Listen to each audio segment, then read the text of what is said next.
आमदार संजय गायकवाड आपल्यासोबत आपण यांच्याशी बोलणार आहोत। औरंगजेबाबद्दल नेमकी शिवसेनेची भूमिका काय आहे, कारण त्यांचा थडगा हटवण्यात यावा अशी मागणी होते, पण अमोल मिटकरी या उलट म्हणतात की राज्यामध्ये इतरही प्रश्न आहेत, औरंगजेबाचा प्रश्न इतका महत्त्वाचा वाटतो का? प्रश्न महाराष्ट्रामध्ये अनेक आहेत, पण हा प्रश्न लोकांच्या भावनेचा आहे। या औरंगजेब बादशाहाने करोडो हिंदूंची हत्या केली, करोडो हिंदूंचं धर्मांतर केले, करोडो महिलांच्या अब्रू त्याच्या सैन्याने लुटलेल्या, हजारो मंदिरं त्यांनी पाडलेले, आमच्या संभाजी राजांची क्रूरपणे हत्या त्यांनी केलेली आहे आणि त्याच्यामुळे तो चिल्लर प्रश्न होऊ शकत नाही, तो गंभीर विषय आहे।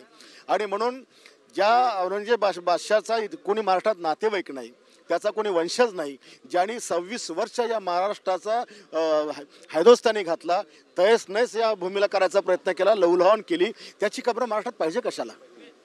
त्याच्यामुळे ती हटवण्याची भूमिका जे शिवप्रेमी घेतात ती अतिशय योग्य आहे, त्याला आमचं समर्थन आहे। बजरंग दलचे कार्यकर्ते असू द्या, इतर विश्व हिंदू परिषदेचे कार्यकर्ते असू द्या, ठिकठिकाणी आंदोलन करतात यासाठी। आता हे आंदोलन एक सैलाब बनणार आहे।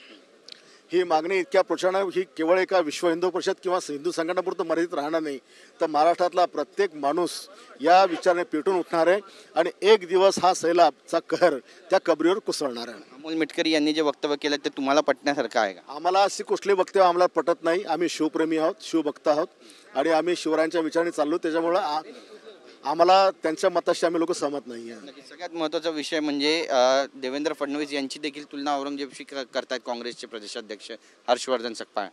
तो हर्षवर्धन सपकाळ प्रदेशाध्यक्ष हा निजामाची वैचारिक औलाद आहे, तो माझ्या मतदारसंघातला आहे, त्याला मागच्या वेळेला मी 38 झाल्याने धूळ चारलेली आहे आणि त्याचे वंशज निजामांकडे होते, त्याच्यामुळे त्याच्या रक्तात सदैव औरंगजेब आणि निजामाची भाषा ही सदैव असते। नक्कीच आज छत्रपती शिवाजी महाराज यांची तिथीनुसार जयंती आहे, भिवंडीला पहिलं मंदिर बांधतात असं बोललं जातं, पण पहिलं मंदिर बुलढाण्यात बांधलं गेलंय, काय म्हणाल? भिवंडीचं ज्या मंदिराचं उद्घाटन होते ते महाराष्ट्रातलं पहिलं मंदिर नाही आहे।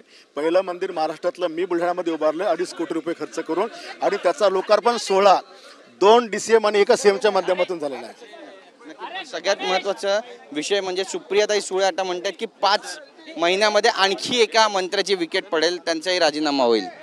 या लोकांना फक्त मंत्र्याचं चारित्र्य हरण करणं, मंत्र्यांच्या ची बदनामी करणं हाच एक उद्योग आहे।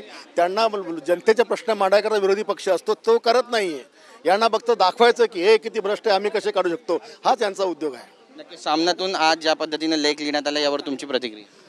सामना सुद्धा आता औरंगजेबाच्या विचारणेकडे चाललेला आहे।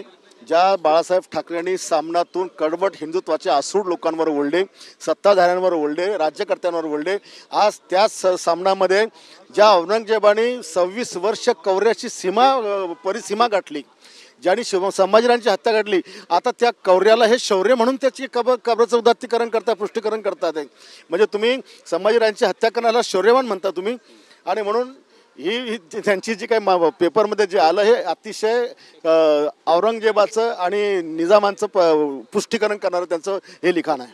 तुमच्याशी बातचीत केल्याबद्दल। तर आपण पाहतो या ठिकाणी आपली भूमिका मांडलेली आहे।